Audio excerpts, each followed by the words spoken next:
Jama'a mutanen jihar Zamfara, Assalamu alaikum.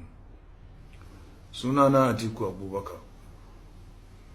Ina cike da juyayin irin halin takaici da kuma kuncin da yanayin rashin tsaro ya jefa wannan jihar tamu mai tarin albarka.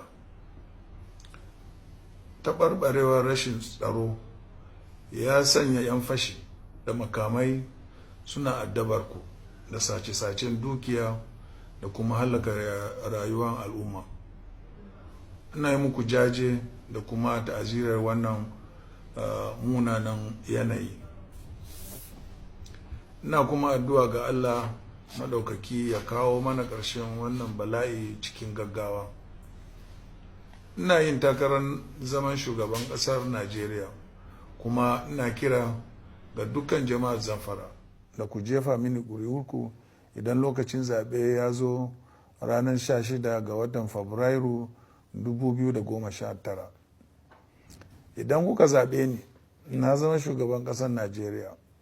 Na ɗaukar maku alkawarin cewa cikin watan farko bayan rantsar da ni zan ɗauki matakan tsaro da suka hada da turo rundunar mayakan Najeriya da 'yan sanda kamar 30,000 domin su kasance a kowane lungun jihar don tabbatar da an yi fatali da barayi da masu tada zaune tsaye.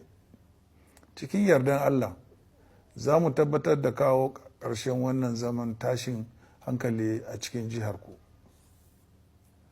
Lokacin da aka yi zaɓe a jihohin Ekiti da Oshun, shugaban ƙasa ya tura rundunar sojoji da 'yan sanda 30,000 domin biyan bukatar siyasa.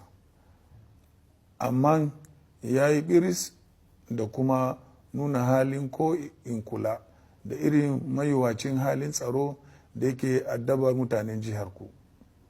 Ni Atiku Abubakar na tabbatar muku da cewa kare rayuka da dukiyoyin jama'a ya fi muhimmanci a gare ni fiye da biyan bukatun siyasa da na jam'iyya. Ina yi muku fatan alheri da kuma addu'a ga Allah ya albarkaci jihar Zamfara ya kuma ba mu zaman lafiya da wadatar arziki. Mun gode, amin.